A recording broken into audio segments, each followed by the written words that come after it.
नमस्कार, स्वागत है आपका हमारा उत्तराखंड में। मैं हूं आपके साथ दिग्विजय सिंह। खबरों की शुरुआत करेंगे, इससे पहले एक नजर अब तक की सुर्खियों पर। त्रिवेंद्र सरकार ने कोरोना संकट में बुजुर्गों को दी सौगात। 60 साल से अधिक आयु के वरिष्ठ नागरिकों को दी जाएगी होम सर्विस की सुविधा। राजकीय महाविद्यालय का उच्च शिक्षा मंत्री ने किया निरीक्षण। निर्माणाधीन महिला छात्रावास का लिया जायजा। फर्नीचर के लिए देंगे 25 लाख रुपए। नाराज बीजेपी विधायकों के जेपी नड्डा से मिलने पर कांग्रेस ने सरकार को घेरा। कैबिनेट मंत्रियों ने दी सफाई, कहा सरकार को कोई डर नहीं। बीजेपी विधायकों की नाराजगी को मुद्दा बनाकर सरकार पर निशाना साध रही आप नेताओं ने कहा सरकार नहीं चला पा रहे हैं त्रिवेंद्र रावत। उत्तराखंड में एक बार फिर मौसम विभाग ने जारी किया भारी बारिश का अलर्ट। 3 से 7 सितंबर तक राज्य में भारी बारिश की जताई संभावना। और उत्तराखंड में प्रमुख तीर्थ हेमकुंड साहिब के कपाट खुलने का इंतजार हुआ खत्म। 4 सितंबर को 10 बजे श्रद्धालुओं के लिए खोल दिए जाएंगे कपाट। आप देख रहे हैं के न्यूज, खबरों का सारथी। रुक करते हैं खबरों की ओर। उत्तराखंड भाजपा के कुछ विधायकों की राष्ट्रीय अध्यक्ष जेपी नड्डा से मुलाकात को लेकर तमाम तरह की चर्चाएं हो रही है। वहीं सत्ता पक्ष के विधायकों की दिल्ली दौड़ से कांग्रेस को भी सियासी रोटी सेकने का मौका मिल गया है।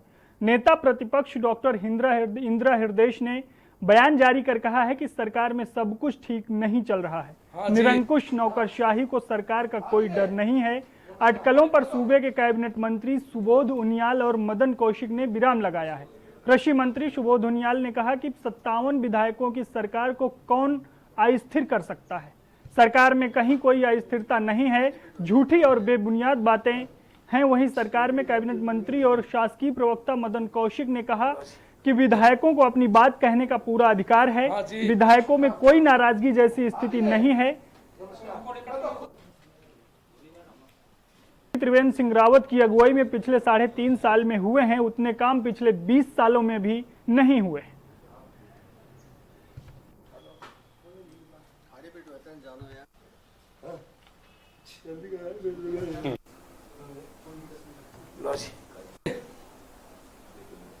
हाँ जी,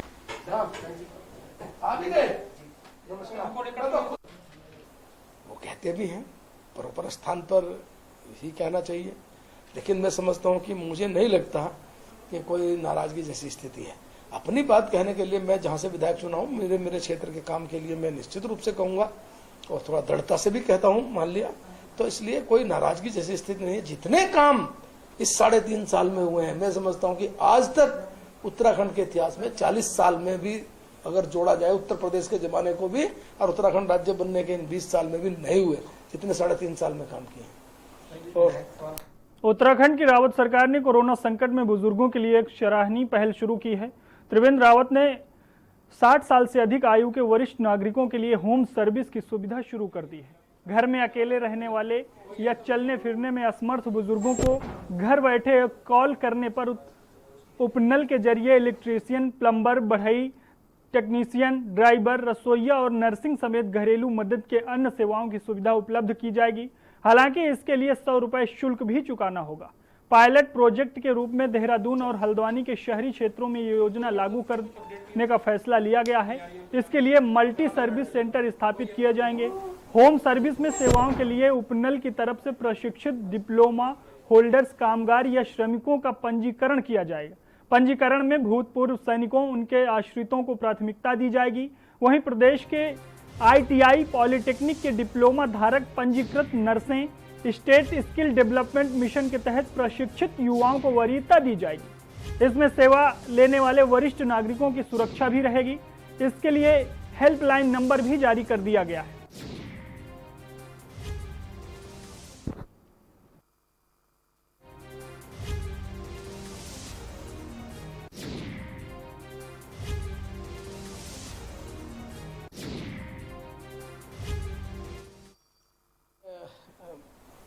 हम लोगों ने कोरोना के काल में इस सारे काम को एक किया था कि जो इस प्रकार के लोग थे उन सब के घरों में वो फोन करेंगे तो राशन इत्यादि की व्यवस्था की थी। अब इस सारी स्थिति को और बढ़ाने के लिए, जिससे कि कई बार ऐसी परिस्थिति बन जाती है उन परिस्थिति में कई तरह की दिक्कतें आती हैं। एक तो ये कि वो खुद अगर कहीं इस तरह के लाते हैं और कई बार इस प्रकार की घटनाएं दुर्घटनाएं हो जाती हैं, तो सारी चीज़ें ध्यान में रखते हुए इस प्रकार का निर्णय लिया गया है। ये बहुत महत्वपूर्ण निर्णय है। और राजधानी देहरादून से आपको बड़ी खबर बता रहे हैं। मुख्य सचिव ने रेलवे लाइन निर्माण कार्य की समीक्षा की है। बड़ी खबर आपको राजधानी देहरादून से बता रहे हैं। ऋषिकेश कर्णप्रयाग रेलवे लाइन निर्माण का हाल जाना है। वीडियो कॉन्फ्रेंसिंग के माध्यम से अधिकारियों से बात की है। देहरादून से खबर आपको बता रहे हैं। अधिकारियों को RVNL के साथ समन्वय बनाने की निर्देश दिए गए हैं। राजधानी देहरादून से खबर बता रहे हैं। मुख्य सचिव ने रेलवे लाइन की समीक्षा की है। ऋषिकेश कर्णप्रयाग रेलवे लाइन निर्माण का हाल जाना है। वीडियो कॉन्फ्रेंसिंग के माध्यम से अधिकारियों से बात की है। मुख्य सचिव ने अधिकारियों को RVNL के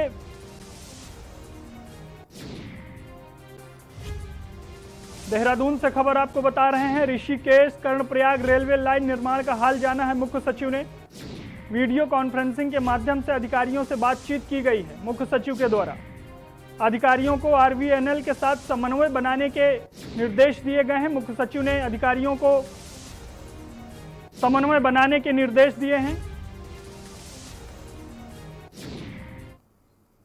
खबरों में आगे बढ़ते हैं। उत्तराखंड सरकार के कई विधायकों की नाराजगी को लेकर आम आदमी पार्टी मुद्दा बना रही है, जिसको लेकर आम आदमी पार्टी के कार्यकर्ता और पदाधिकारी पत्रकार वार्ता कर सरकार और मुख्यमंत्री को घेरने का काम कर रहे हैं, जिसको लेकर आम आदमी पार्टी के काशीपुर विधानसभा प्रभारी मयंक शर्मा ने पत्रकार वार्ता आयोजित की, जिसमें मयंक शर्मा ने प्रदेश के मुख्यमंत्री त्रिवेंद्र सिंह रावत पर सही तरीके से सरकार न चला पाने का आरोप लगाया है।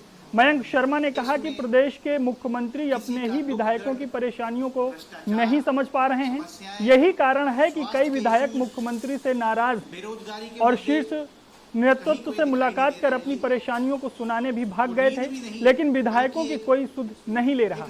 वहीं कैबिनेट मंत्री अरविंद पांडे ने प्रदेश के मुख्यमंत्री त्रिवेंद्र सिंह रावत की अगुवाई में चलाई जा रही सरकार की सराहना की है और विधायकों की नाराजगी को नकारा है। एक पुरानी ऐतिहासिक व्यक्तित्व नीलों की बंसी। प्रत्येक विधायक का दायित्व होता है कि अपने क्षेत्रों में ज़्यादा से ज़्यादा विकास का काम करना, और सब विधायक लोग करते हैं। रही बात मुख्यमंत्री जी की नाराजगी को लेकर, ऐसी बात कहीं से कहीं तक नहीं है। हमारे मुख्यमंत्री जी ईमानदारी से इस प्रदेश को नई दिशा देने में लगे हुए हैं, और प्रत्येक विधायक और सरकार का प्रत्येक अधिकारी सब लोग एकजुट होकर मुख्यमंत्री जी की नीतियों को, मुख्यमंत्री जी के विचारों को आगे बढ़ाने में काम कर रहे हैं, और प्रदेश को हम आगे नई ऊंचाई देना चाहते हैं। सितारगंज में स्कूल फीस को लेकर निजी विद्यालयों के संगठन ने महाराजा अग्रसेन ट्रस्ट भवन में प्रेस वार्ता की। वहीं प्रेस वार्ता में पब्लिक स्कूल एसोसिएशन सितारगंज के अध्यक्ष भुवन भट्ट ने कहा कि क्षेत्र के सभी निजी स्कूल खुद पोषित हैं और सरकार से कोई मदद नहीं लेते हैं। क्षेत्र में पढ़ने वाले ज़्यादातर बच्चों के अभिभावक किसान हैं और फसल काटने पर ही फीस जमा करते हैं। कोरोना के कारण मार्च से अब तक स्कूलों में फीस जमा नहीं हो रही है, जिससे निजी स्कूलों के कर्मचारी भुखमरी की कगार पर आ गए हैं। वहीं स्कूल प्रबंधन कर्मचारियों को वेतन नहीं दे पा रहा है। नरेश कंसल ने कहा कि कोरोना की वजह से निजी स्कूलों ने फीस नहीं बढ़ाई, लेकिन सोशल मीडिया पर निजी विद्यालयों की छवि खराब की जा रही। उन्होंने अभिभावकों से स्कूल की समस्या समझते हुए सामंजस्य बिठाकर हल निकालने की बात कही।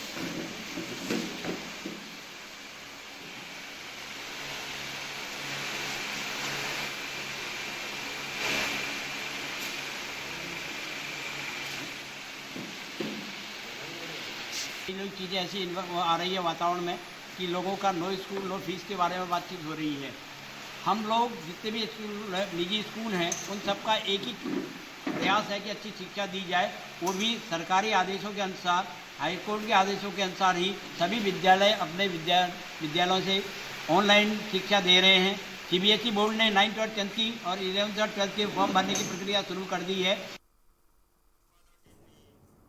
उत्तराखंड सरकार में सिंचाई मंत्री सतपाल महाराज ने आवासीय परिसर का निरीक्षण किया, जिसमें उन्होंने पाया कि आवासीय परिसर में कुछ मकान जर्जर हालत में हैं, जिनकी मरम्मत करने के निर्देश सिंचाई मंत्री सतपाल महाराज ने दिए हैं।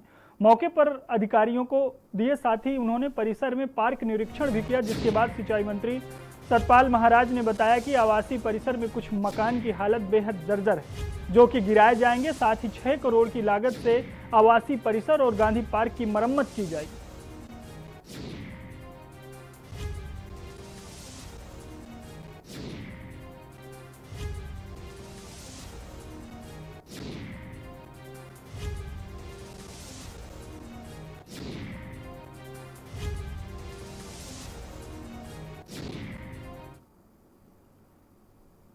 निष्प्रोज जो आवास हैं वो डी टाइप 48 है और 209 की मरम्मत होनी जरूरी है। जो आप देख रहे हैं ये सब मरम्मत होनी जरूरी है। बड़ी खस्ता हालत है और इसके अंदर एक्सपोज हो चुका है जो आयरन है, जो जाल है।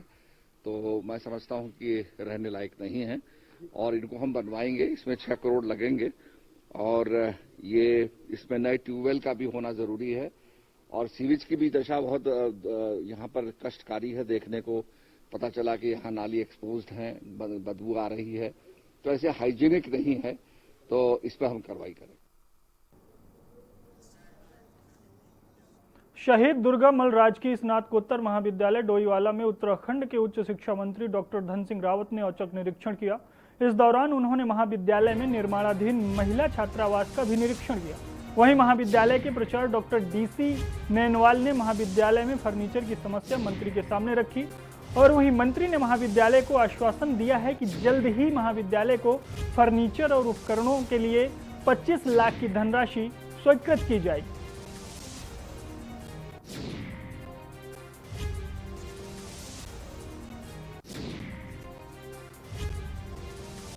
उच्च शिक्षा मंत्री धन सिंह रावत ने औचक निरीक्षण किया है डोईवाला महाविद्यालय का,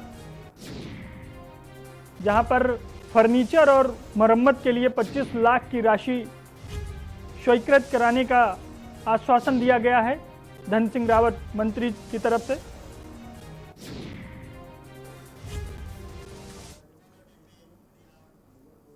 खबरों में आगे बढ़ते हैं। बाजपुर में बार एसोसिएशन के तत्वाधान में अधिवक्ता तहसील कार्यालय में इकट्ठा हुए हैं, जहां अधिवक्ताओं ने तहसील कार्यालय में तैनात रजिस्ट्रार कानून गो की कार्यप्रणाली पर सवाल खड़ा किया है और जमकर हंगामा काटा है, जिसके चलते अधिवक्ताओं ने तहसीलदार का घेराव कर रजिस्ट्रार कानून गो के खिलाफ कार्रवाई और स्थानांतरण की मांग की है। बता दें कि बार एसोसिएशन के अध्यक्ष सोहन लाल गोयल की अगुवाई में अधिवक्ता तहसील कार्यालय पहुंचे, जहां अधिवक्ताओं ने तहसील कार्यालय में तैनात रजिस्ट्रार कानून गो पर विवादित मामलों को सुविधा शुल्क लेकर निपटाने का आरोप लगाते हुए जिलाधिकारी को संबोधित ज्ञापन तहसीलदार को सौंपा और तहसीलदार का घेराव किया।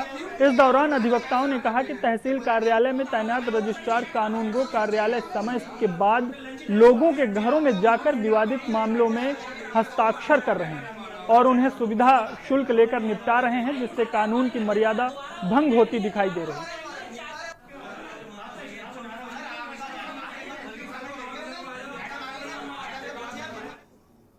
उत्तराखंड हाईकोर्ट ने रानीबाग स्थित एचएमटी परिसर में रह रहे परिवारों की एचएमटी प्रबंधन की मिलीभगत से पावर कारपोरेशन द्वारा 12 अगस्त को काटे जाने के खिलाफ एचएमटी कामगार यूनियन की तरफ से दायर याचिका पर सुनवाई करते हुए जिलाधिकारी नैनीताल को निर्देश दिए हैं कि मामले की जांच कर वहां 24 घंटे के अंदर बिजली बहाल करें। मामले की अगली सुनवाई न्यायमूर्ति मनोज कुमार तिवारी की एकल पीठ में हुई। आपको बता दें कि एचएमटी कामगार यूनियन की तरफ से हाईकोर्ट में याचिका दायर कर कहा गया है कि एचएमटी प्रबंधन की मिलीभगत से पावर कारपोरेशन पर बिजली काटने का आरोप है।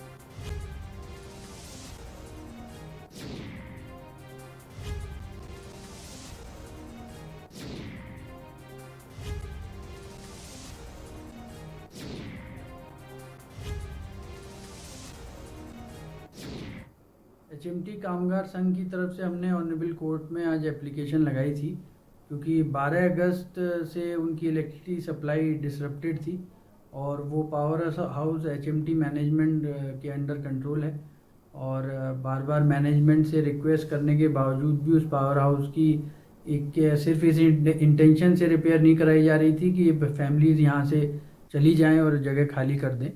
तो हमने कोर्ट के सामने ये रिक्वेस्ट रखी थी कि जब तक हमारा डिस्प्यूट सेटल ना हो मैनेजमेंट से, इस तरह से ये हमारा बिजली को काटना ठीक नहीं है।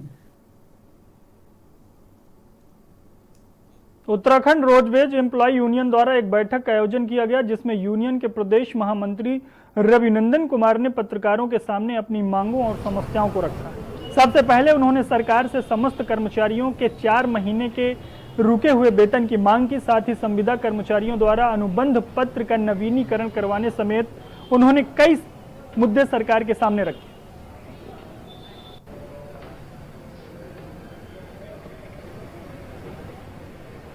माध्यम से, मीडिया के माध्यम से कि उन कर्मचारियों को अप्रैल का वेतन भी दिया जाए और अप्रैल के साथ साथ अब जब समस्त कर्मचारियों को मई का वेतन का भुगतान हो तो मई का वेतन भी दिया जाए। इसके साथ साथ अभी मीडिया के माध्यम से और इलेक्ट्रॉनिक मीडिया और प्रिंट मीडिया के माध्यम से ये भी हमारे संज्ञान में आया है कि जो हमारे रोडवेज की हरिद्वार रोड की कार्यशाला की जो कार्यशाला है, जमीन है, उसे स्मार्ट सिटी को दिया जा रहा है। उसका हम विरोध करते हैं और पहले भी हमने विरोध किया है। जब तक उसके बदले में हमें आईएसबीटी का स्वामित्व परिवहन निगम को नहीं मिलता, तब तक इस वर्कशॉप को खाली ना किया जाए और ना स्मार्ट सिटी को दिया जाए। और यहाँ पर वक्त एक ब्रेक का है, ब्रेक के बाद जल्द हाजिर होते हैं।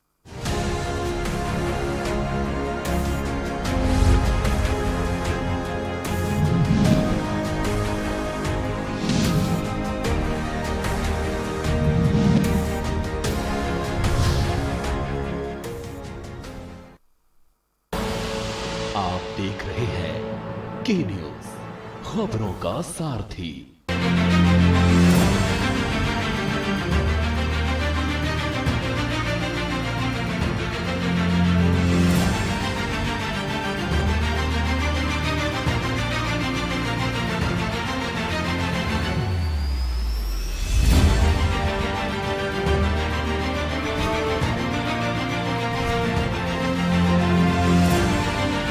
खुदी को आजमाया है तो ये अंदाज आया है, खुदी को आजमाया है तो ये अंदाज आया है। तुम में भी मैं हूं, शुद्ध प्लस पान मसाला। आप देख रहे हैं के न्यूज, खबरों का सारथी।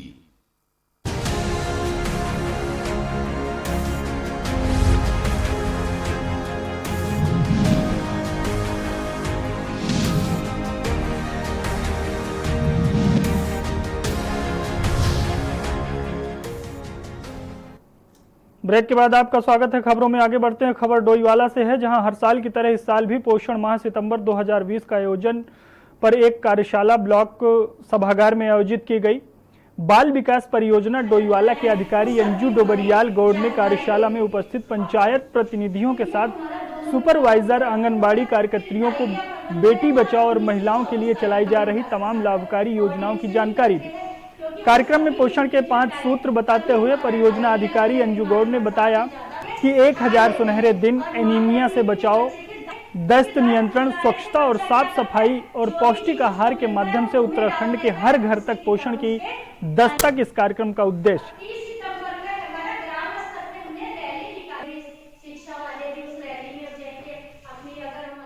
काम करेंगे कि इनके लिए हमारा सबसे पहले यही है, हर व्यक्ति के लिए, प्रत्येक व्यक्ति के लिए, हमारे प्रत्येक वर्कर के लिए है कि ये जो है कोविड-19 के कार्य के साथ साथ जो है अपना भी ध्यान रखें और समाज के जो हमारे प्रति लोग हैं कोविड-19 का जो है सोशल दूरी बना के रखें। अगर काम करना है हम सोशल देवभूमि उत्तराखंड के 5वें प्रसिद्ध सिख आस्था का मुख्य तीर्थ श्री हेमकुंड साहिब के कपाट खुलने की प्रक्रिया शुरू हो गई है। कल 4 सितंबर को तीर्थ यात्रियों के दर्शन के लिए कपाट खुल जाएंगे। स्थानीय प्रशासन और गुरुद्वारा प्रबंधन ने कपाट खोलने की सभी तैयारियां पूरी कर ली हैं। आज पंच प्यारों की अगुवाई में 50 श्रद्धालुओं का कपाट जत्था गोविंद घाट गुरुद्वारे से हेमकुंड साहिब के लिए रवाना हुआ है। श्री हेमकुंड साहिब के कपाट खोलने की प्रक्रिया शुरू हो गई है। पंच प्यारों की अगुवाई में इस साल की यात्रा का पहला जत्था जो बोले सोनिहाल गूंज के बीच गोविंद घाट गुरुद्वारे से गोविंद धाम के लिए रवाना हुआ। अब तक करीब 150 सिख तीर्थ यात्रियों के लिए हेमकुंड साहिब के मुख्य पड़ाव घांघरिया पहुंचने की सूचना है। शुक्रवार 4 सितंबर को सुबह करीब 10 बजे हेमकुंड साहिब के कपाट खोले जाएंगे।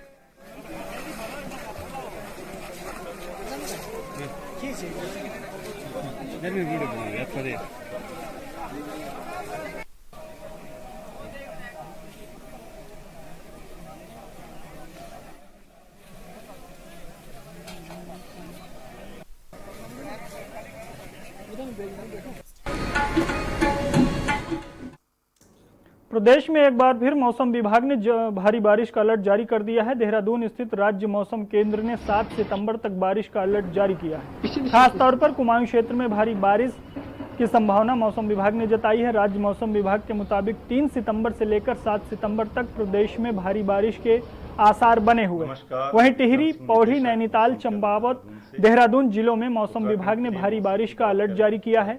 मौसम विभाग की माने तो 6 और 7 सितंबर को कुमाऊं क्षेत्र में कई इलाकों में भारी बारिश के आसार बने हुए हैं।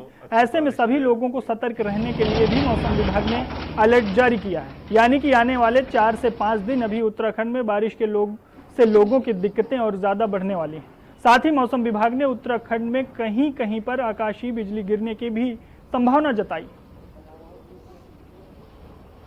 नमस्कार, मैं विक्रम सिंह, निदेशक मौसम केंद्र देहरादून। नैनीताल डिस्ट्रिक्ट जो है और इसी तरह जो कुमाऊं क्षेत्र के पिथौरागढ़ और बागेश्वर डिस्ट्रिक्ट है, तो उनमें भी भारी बारिश की संभावना है। तो आज 3 तारीख को बात करेंगे खासकर। तो आज आप देखेंगे कि जो बारिश है, अच्छी बारिश पूरे प्रदेश में पड़ने वाली है। हल्की से मध्यम ज़्यादातर जगहों में है। और जो भारी बारिश है वो जो गढ़वाल के मैंने डिस्ट्रिक्ट बोले, देहरादून, टेहरी, पौड़ी, इनमें संभावना है। और साथ में कुमाऊं क्षेत्र में तो वहाँ भारी से बहुत भारी तक भी आज एका दुक्का जगहों में, नैनीताल, चंपावत, बागेश्वर और पिथौरागढ़ डिस्ट्रिक्ट, इनमें अच्छी संभावना है। उत्तराखंड को देवों को भूमि भी कहा जाता है। यहाँ की खूबसूरत वादियों की खूबसूरती जो एक बार देख ले वो नजरें नहीं हटा सकता। विश्व भर से पर्यटक उत्तराखंड में भ्रमण करने के लिए आते हैं। हिमालय, झील, झरने और तालों का मनोरम दृश्य का नजारा बनता हुआ ये खूबसूरत दृश्य पर्यटकों को आकर्षित करने लगते हैं। ऐसा ही कुछ नजारा इन दिनों नैनीताल में दिख रहा है, जहां पर्यटक पहुंच रहे हैं और मौसम का मजा ले रहे हैं। एक रिपोर्ट देखिए। वादियों की खूबसूरती देख नहीं हटती निगाहें। सरोवर नगरी नैनीताल में लगातार पहुंच रहे हैं पर्यटक। नैनी झील के ऊपर तैरते बादलों का लुत्फ उठा रहे हैं पर्यटक। झमाझम हुई बारिश का भी पर्यटकों ने उठाया लुत्फ।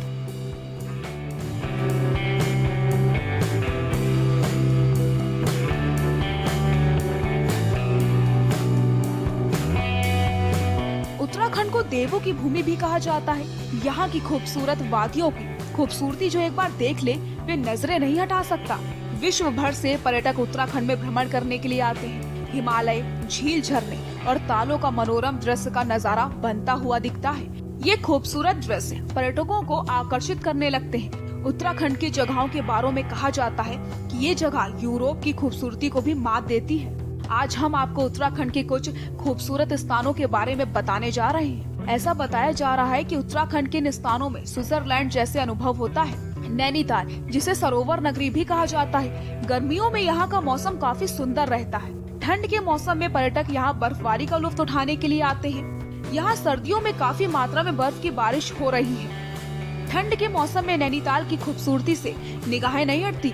वहीं सरोवर नगरी नैनीताल समेत आसपास के इलाकों में मौसम में करवट बदली और झमाझम बारिश शुरू हो गई। बारिश के चलते नैनीताल घूमने आए पर्यटकों को छतरियों का सहारा लेना पड़ गया। जहां बारिश से स्थानीय लोगों को दिक्कतों का सामना करना पड़ रहा है, तो वहीं नैनीताल पहुंच रहे पर्यटक नैनी झील के ऊपर तैरते बादलों का लुत्फ उठा रहे हैं। बारिश के चलते आनंद नहीं उठा पाए। बारिश के चलते झील की शान कही जाने वाली नावें बंद पड़ी हैं। दोपहर बाद हो रही बारिश से नैनी झील के जल स्तर में इजाफा हुआ है। बारिश के बाद पारा लुढ़कने से शहर के मौसम में ठंडक लौट आई है। अच्छा लग रहा है, हल्द्वानी से काफी अच्छा वेदर है यहाँ पे, सही लग रहा है। ऐसा लग रहा है जन्नत में आ गए।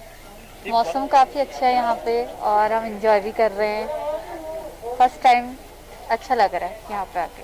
सर बहुत अच्छा लग रहा है हमें, मतलब बादलों के संग मतलब जो कोहरा है और झील इतनी प्यारी लग रही है हमारी, तो हमें बहुत आनंद आ रहा है।